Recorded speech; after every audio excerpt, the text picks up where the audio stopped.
Kami dulunya punya doktrin negara ini negara yang togut, gitu loh.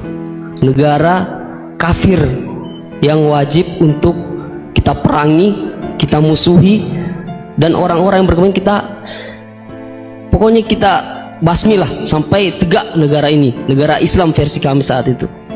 Nah, bagaimana cara kita untuk memupuk agar generasi kita selanjutnya tetap berakhlak, beretika terhadap yang lebih tua ataupun kepada sesamanya ataupun kepada yang lebih kecil. Bismillahirrahmanirrahim. Ya, yang rileks saja ya.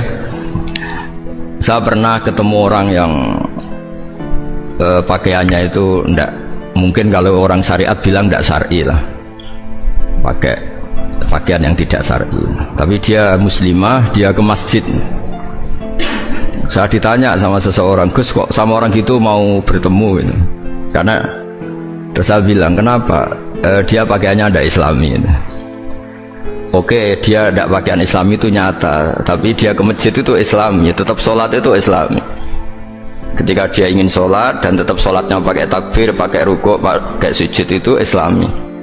Wong setelah di masjid ya pakai mukena, pakai.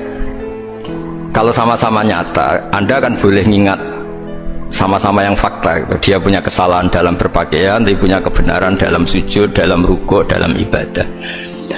Dan itu tradisi Quran. Quran ya cerita faman ya'mal mithqala dzarratin khairan yarah wa may ya'mal mithqala dzarratin syarran yarah. Apa susahnya sih ingat dua-dua sisi itu? Dulu ketika Rasulullah SAW hidup bersama komunitas yang majmu', itu sebetulnya permintaannya Nabi, jangan halangi kami saat mau beribadah. Dulu sampai perang karena mereka menghalangi. Sebenarnya problem mereka wa yasudduna an sabilillah, menghalangi. Sebenarnya kalau dulu saling toleransi ya gak ada masalah ya. Artinya ketika Anda ingin sholat di Indonesia agak dihalangi, ingin pengajian gak dihalangi, sebenarnya ini gak ada masalah.